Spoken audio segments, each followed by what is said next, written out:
Alhamdulillah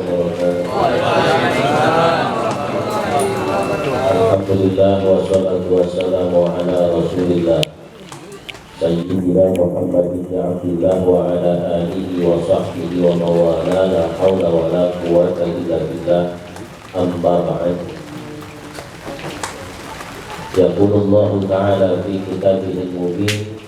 Bismillahirrahmanirrahim. Tsumma latus'alunna yawma idzin 'anil na'im. Sadaqallahul azim. Al-Mukarramun Jami'il Asatidatil Kiram, seluruh asatidah yang mohon maaf saya tidak sebutkan one by one, tapi insyaallah tidak mengurangi rasa tahmid dan hormat saya. Wabil khusus Sahabibil Bait Ustaz Jahani, guru kita Ustaz Irfan Hakim, juga guru kita Ustaz Rahmat dan Ustaz yang lainnya, juga para sesepuh yang hadir, pengurus, habib, juga semuanya ya, semuanya yang hadir biar pada sehat. Karena ini musim hujan, jadi gampang flu, gampang pilek, dan gampang banget gak bisa duit. Ya, kalau terjadi hujan ya, mudah-mudahan semuanya disehatkan oleh Allah. Amin. Alhamdulillah, puji syukur kehadirat Allah kita panjatkan karena Allah masih kasih nikmat sama kita. Termasuk nikmat yang besar diantaranya itu nazalal matar, turun hujan. Dalam surah Al-Furqan, biasanya Al-Furqan kita dengar, wa anzalna minas samai ma'an linuhyiya bihi baldatan mayytan wa nusqiyahu mimma khalaqna an'ama wa anasiya katsiran. Kenapa dikatakan turun hujan nikmat besar? Sebab dari hujan ini bahkan baldah, sebuah negeri yang mayitah, yang mati, dinuhyiyabi, karena hujan ini wasilahnya Allah hidupkan dunia. Misalnya ini ada pisang di hadapan kita, ada nggak di sini? Lihatin. Misalnya ada salak, pir, apel, jeruk, apa lagi? Tuh, macam-macam. Ini semuanya adalah nikmat dari Allah Subhanahu wa Ta'ala. Jadi gak boleh seseorang memuji hujan. Bahkan kata Nabi, di antara doa dijawab ketika turun hujan. Maka turun hujan, alhamdulillah ya Allah, langsung minta sama Allah. Mintanya ya Allah supaya hujan berhenti ya Allah. Jadi minta sama Allah supaya dijawab. Ini bagian dari nikmat yang Allah kasih. Bahkan hadirin yang rahmati Allah Subhanahu wa Ta'ala, Allah ciptakan ini hujan ya, hampir mirip-mirip ya, seperti datangnya kematian pada diri kita. Sebab belum tentu adanya mendung bakal turun hujan. Belum tentu kubannya banyak mati duluan ya. Awalan bisa, duluan juga bisa ya hadir. Belum tentu yang sakit mati duluan, ternyata yang sehat saja bisa mati duluan ya. Yang sakit belum mati, yang nungguin orang sakit mati karena nggak dikasih apa-apa, dia nungguin kan ya hadirin. Ini bisa demikian. Jadi Allah Subhanahu wa Ta'ala kadang-kala memberikan tanda kepada kita bahwa kematian itu dekat, kadang tanpa tanda kematian itu sampai. Jadi kadang ada tanda bahwa kematian itu sudah dekat, bahkan Allah tidak kasih tanda, ternyata mati sudah sampai. Ini hadir. Karenanya saya pernah sampaikan hadis Nabi riwayat Tirmidzi. Ini hadis hasan. Ada yang mengatakan hasan sahih, atau karena banyak hadis yang serupa ini dikatakan hasan yang lain. Atau ada ulama hadis yang menyebutkan hadal hadis sahih. Apa katanya? An Abida, dari Abida Jundub bin Junada wa Abi Abdurrahman Mu'ad bin Jabal. Abidar ini salah satu sahabat Nabi. Masih ingat saya cerita Abidar? Ingat ya? Jadi saya nggak cerita lagi.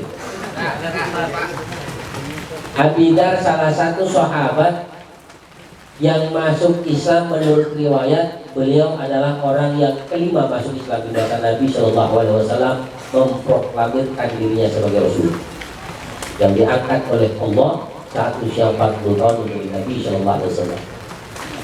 Yang awal diantaranya Sayyidina Ali, kemudian Abu Khadijah, kemudian Abu Bakar, kemudian siapa lagi? Selanjutnya barulah Abida. Dari Abu Bakar As-Siddiq radhiyallahu anhu ini banyak orang yang diajak oleh Abu Bakar As-Siddiq. Ya, di antaranya tempat di mana Nabi Shallallahu Alaihi Wasallam itu melakukan halaqah pertemuan di rumah Al-Arqam. Ini Al-Arqam yang ngajak masuk Islam adalah Abu Bakar. Tapi kita nggak bicara Abu Bakar. Abidar Jundub bin Junada ini adalah sebutannya Abidar Al-Ghifari. Biasa kita sebut Abidar Al-Ghifari. Kenapa disebut Abidar Al-Ghifari? Karena beliau adalah orang Ghifar. Orang biasanya menisbatkan nama itu kepada satu daerah. Saya punya teman namanya cuma dikit, Ali. Dulu waktu mondok. Karena dia orang Betawi, Ali Al-Batawi. Ya, Ali Al-Batawi. Banyak ulama kita, satu contoh misalnya pengarang kitab Alfiyah, Syekh Al-Alim Al-Allamah Abu Abdullah Jamaluddin Muhammad bin Abdullah bin Malik Al-Ta'i Al-Andalusi Al-Jayyani Al-Syafi'i. Apa Pak? Itu baru satu nama tidak. Biasanya orang menisbatkan namanya itu kepada satu daerah. Ya, ada juga ulama dari Singkil, misalnya Abdul Rauf As-Singkili, Aceh sana. Ada juga ulama dari Banten, Syekh Nawawi Al-Bantani. Kalau di sini ada Syekh Al-Pondok Melati. Asal jangan Al-Pondok Melatai. Jangan ya, dan kembali. Ya. Kalau Bang Rais kampung Ramati, jadi kerak mati. Nah, ini hadirin dirahmati Allah Subhanahu Wa Taala. Abidar ini Nabi sudah sampaikan bahwa Abidar ini adalah orang yang memang biasa hidup sendiri, bahkan nanti dia masuk surga sendiri, matinya sendiri. Nanti dia orang yang ketemu Nabi Shallallahu Alaihi Wasallam di surganya Allah. Jadi Ustaz Baji Ali ngajak orang, ingetin, ya Mas Joko ingetin saya. Itu kalau Mas Joko ingat, Mas Joko sibuk. Masih anjur aja moto-moto terus, apalagi ke surga. Di surga udah nggak, wah saking indahnya nggak sempat rasanya nunggu orang. Ya, makanya cari yang orang kasih buka itu Ustaz. Ya, jadi tidak dipanggil itu.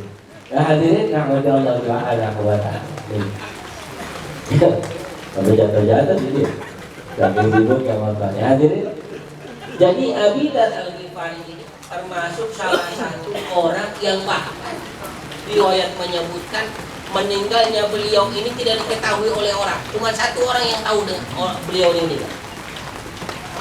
Saat meninggal di pangkuan istrinya, dia sempat berkata, ini waktunya saya meninggal. Jangan ngomong sembarang, kata istri. Iya, sebab Nabi pernah bilang kalau saya mati dalam keadaan sepi, ini kan gak ada orang sama sekali. Dan kondisi saya sekarang dalam terluka, pasti ini mati saya. Saking Nabi pernah bilang begini. Ini Nabi dalam kajian kita, dalam kajian haji, ramalan-ramalan Nabi sebutannya, prediksi-prediksi Nabi. Ini Nabi sudah mengatakan saya di zamanun, saya di ala umati akan datang satu masa akan datang pada umatku. Ini biasanya terjadi. Bukan biasanya, bahkan pasti terjadi.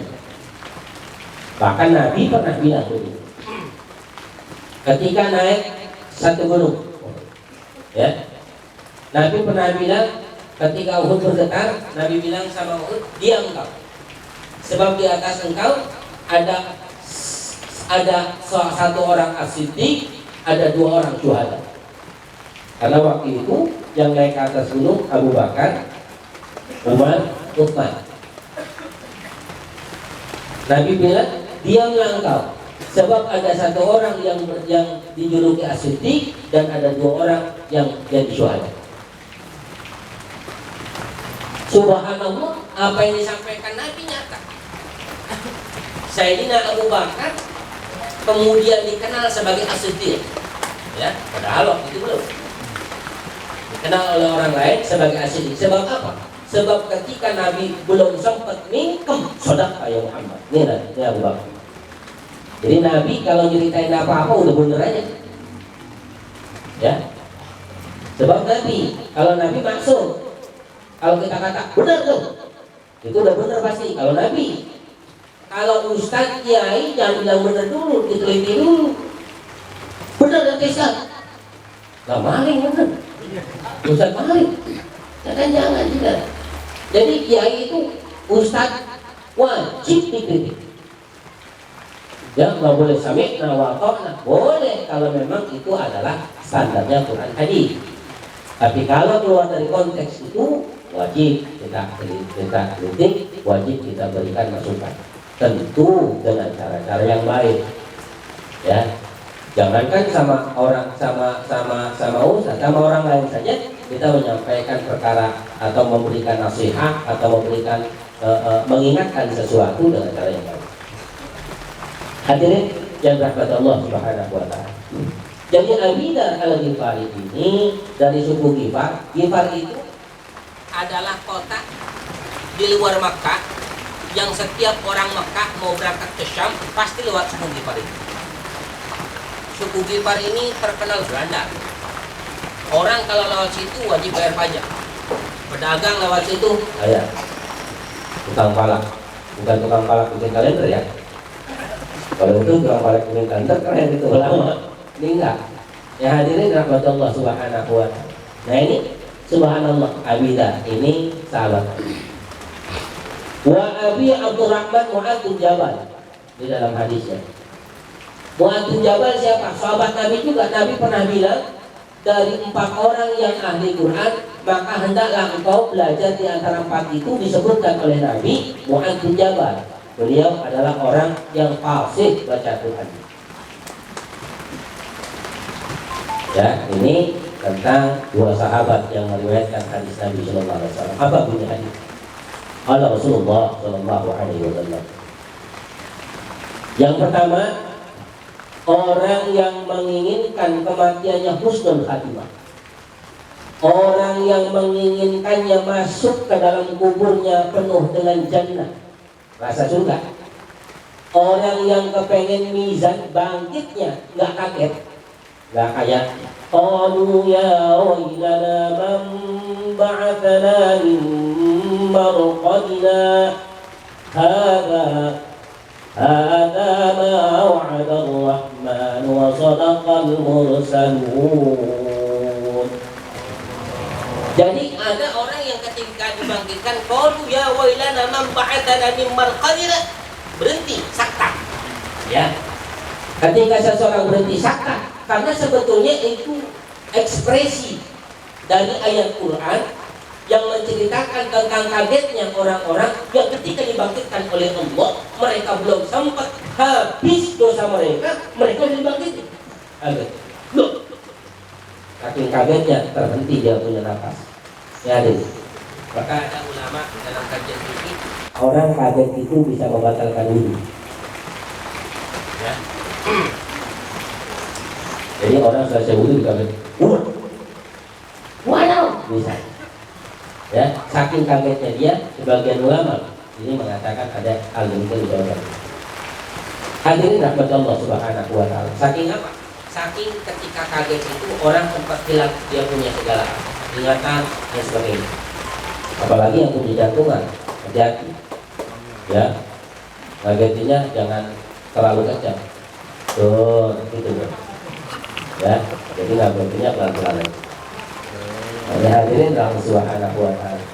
Jadi ketika seseorang kepengen surga, kuburnya jadi roboh taman min riyadil jinan, dari beberapa taman surga, bangkitnya ma'al kiramil bararah, bersama orang yang mulia lagi baik, nggak dibetot mereka, tetapi apa namanya kalau ini ayo silakan ya.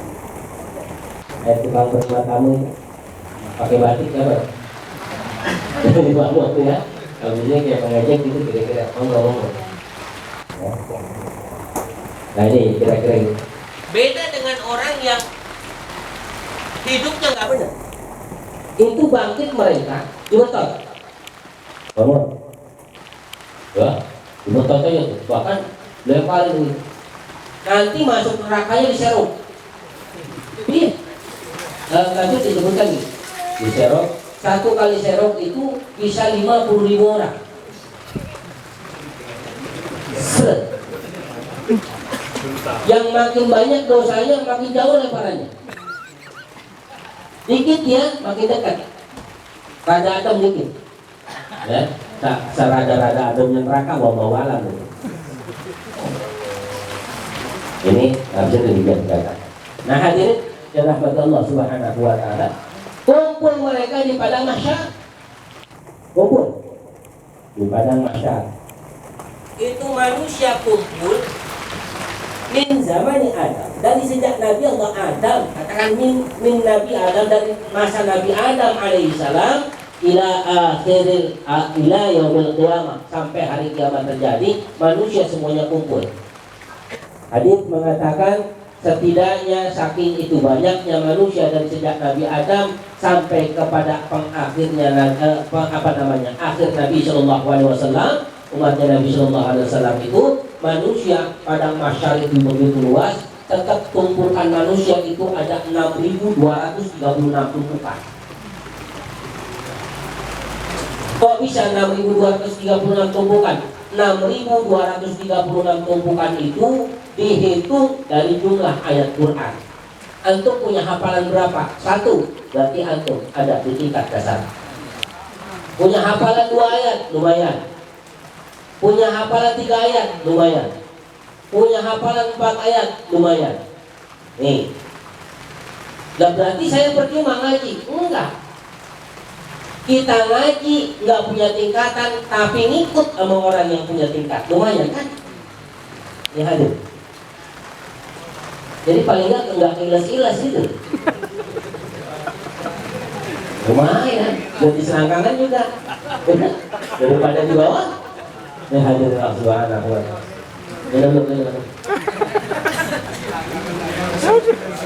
Panas nih, panas.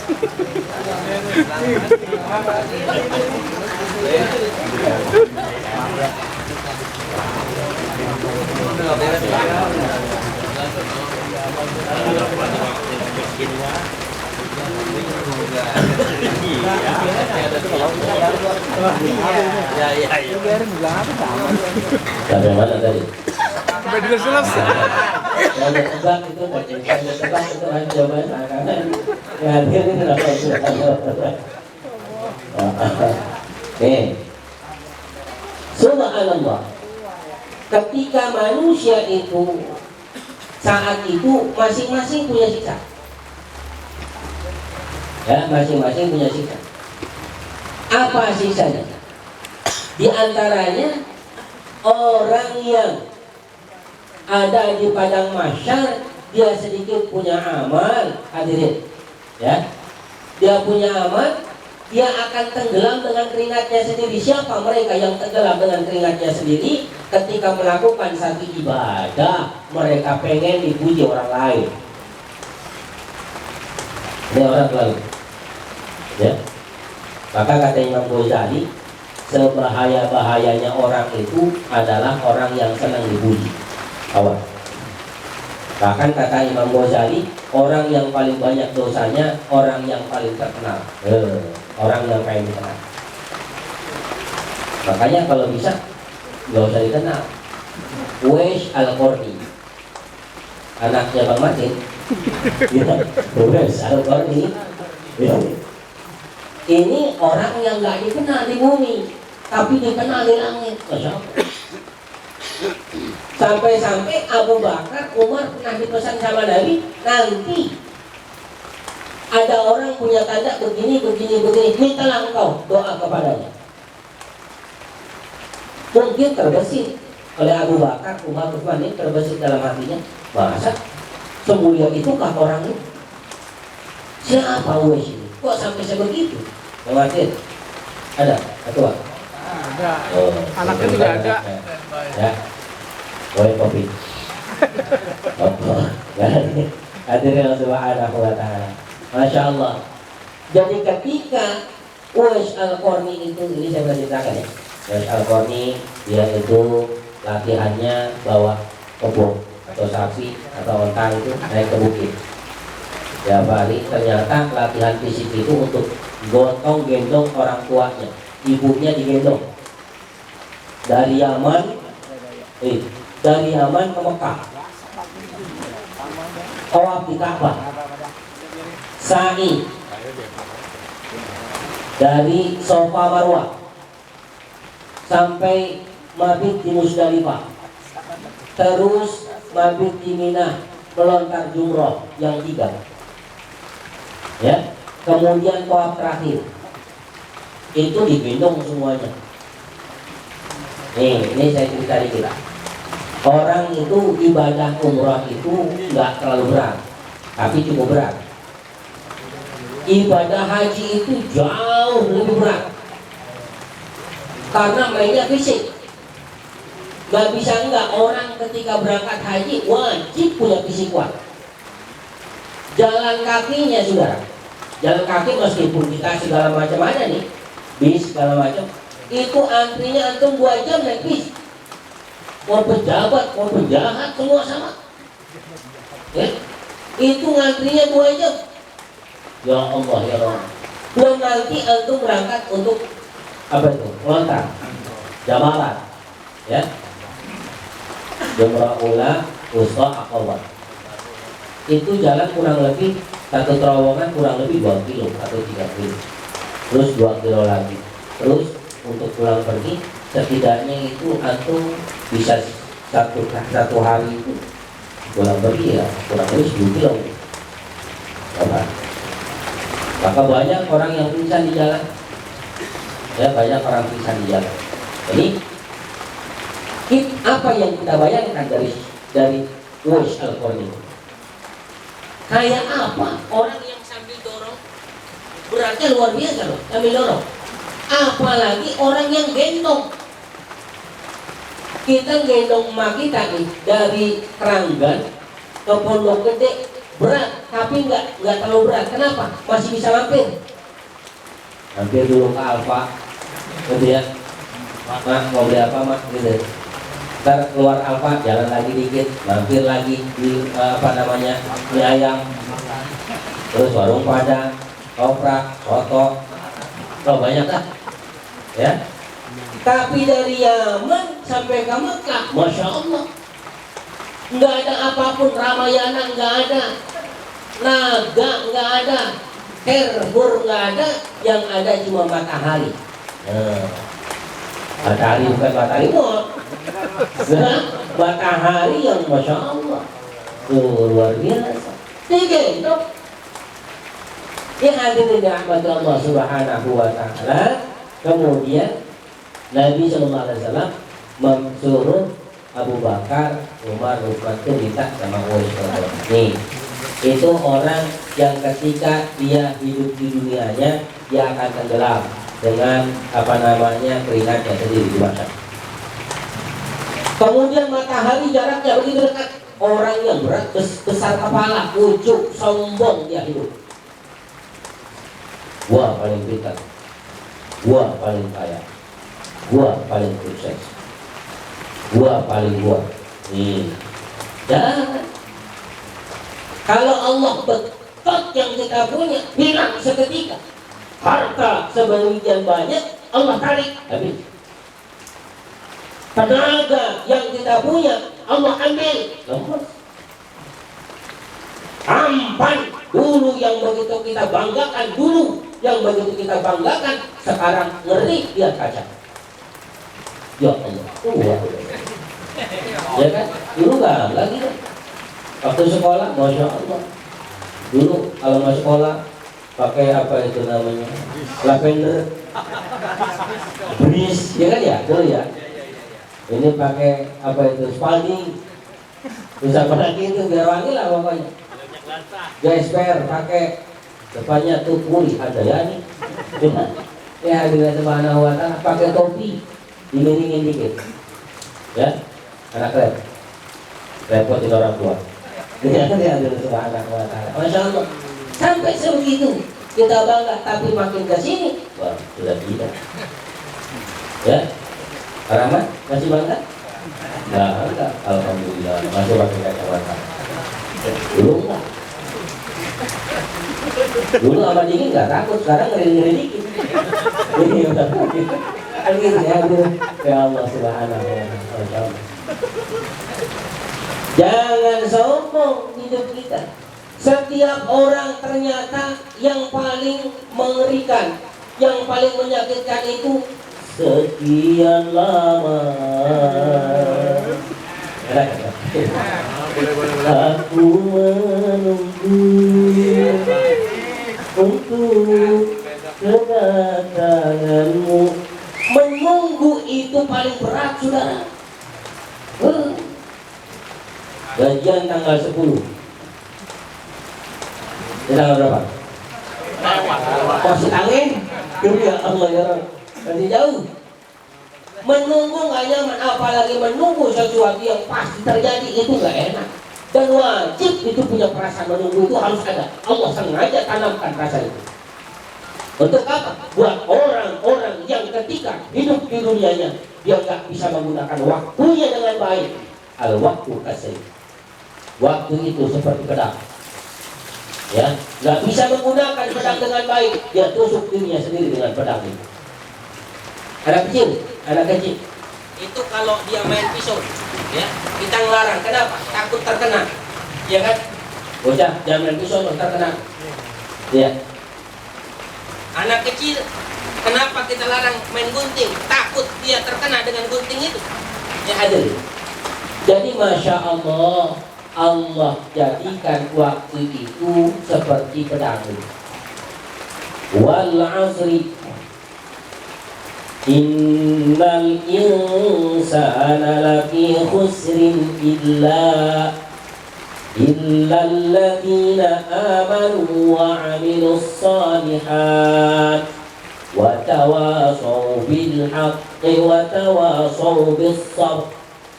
Jadi ketika seseorang mampu menggunakan waktunya dengan baik, insya Allah penantiannya nyaman. Di air. Dia berada di ruang tunggu yang paling enak, nggak terasa. Kalau ruang tunggu enak itu nggak terasa. Ya hadir. Kalau kita berangkat umroh pakai transit, bukan dengan umroh. Kita umroh pakai haji. Mampir